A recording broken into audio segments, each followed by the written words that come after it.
Message de soutien au travail de Titan fait par les 50 journalistes professionnels d'investigation Forbidden Stories. Chers journalistes épris de paix et de vérité, chers frères et sœurs congolais, chers compatriotes, je réponds au nom d'Innocent Niyimana, un Rwandais victime des atrocités du régime sanguinaire et génocidaire de Paul Kagame et sa clique. Je fais partie également du gouvernement du peuple rwandais en exil, formé pour mener la résistance en fait d'arriver à la libération définitive du peuple rwandais sous l'emprise de la domination sans vergogne du régime d'Yepé Inkotanyi.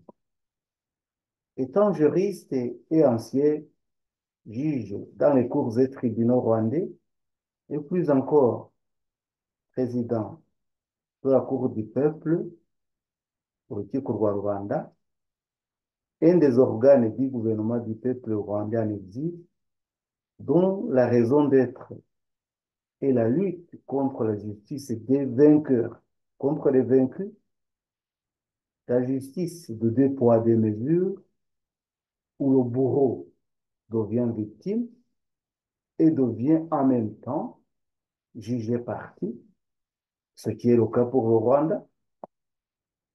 Je rends un vibrant hommage aux vaillants journalistes qui, devant les menaces incongrues du soi-disant président Paul Kagame et sa clique, ainsi que ses supports, avec qui il partage le butin issu du pillage de minerais congolais, ces vaillants journalistes ont daigné rendre mémoire et continuer la bataille pour la vérité qu'avait entreprise le feu journaliste John William White. Interacte dans le monde des intérêts. Un capitalisme féroce où l'innocent devient le coupable, l'ange devient le diable, le mensonge devient la vérité, et cela à cause de la propagande faite par les médias et surtout les médias occidentaux.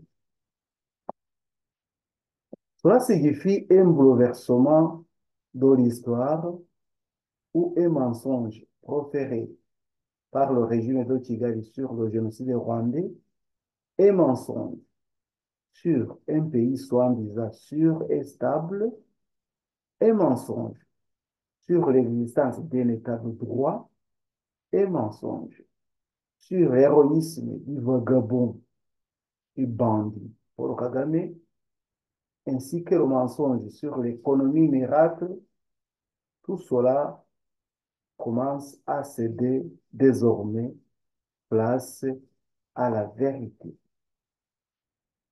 Cette vérité en est que le planificateur du génocide rwandais, c'est-à-dire le génocide contre les Hutus et le génocide contre les Tutsis et le FPR Inkotanyi à la tête de Paul Kagame. Sans oublier bien évidemment le rôle dans le génocide congolais dont les plaies sont encore béantes. Cette vérité en est aussi l'existence d'un État policier caractérisé par la torture, les arrestations arbitraires, les disparitions forcées, les massacres assistés par l'État, la confiscation des biens populaires, la paupérisation des milieux ruraux, le mensonge comme moyen de gouvernance, les injonctions dans le système judiciaire, le contrôle total de tous les services nationaux, tant publics que privés, la corruption comme moyen de gouvernance, le mercenariat des services de sécurité et la répression transnationale comme valeur de patriotisme qui deviennent la priorité de la politique nationale d'IFP et montagne. Vous êtes levé en plaidant pour votre collègue et journaliste et bien d'autres victimes. Mais votre voix a retenti et continue de résonner dans pas mal de cœurs rwandais et pris de paix de justice.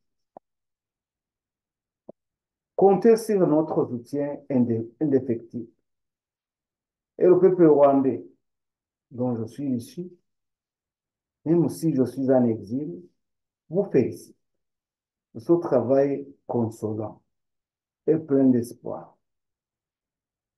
Nous le prenons le nôtre et au sérieux, car c'est notre voix, longtemps opprimée, qui sort de vos bouches douées d'expertise. En tant que membre du gouvernement du peuple rwandais en exil, nous vous assurons, avec l'équipe dirigée par son Excellence Thomas Nahimana, Padre Thomas Nahimana, une franche collaboration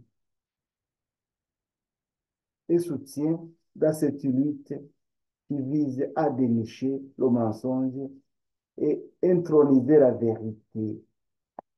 Le peuple rwandais, le peuple de la République démocratique du Congo et celui de la région des Grands Lacs espère encore une fois jouir un jour des temps où règne la paix, la prospérité et le développement. Vive le journalisme, vive les journalistes courageux, vive la paix, que triomphe la vérité. Merci beaucoup.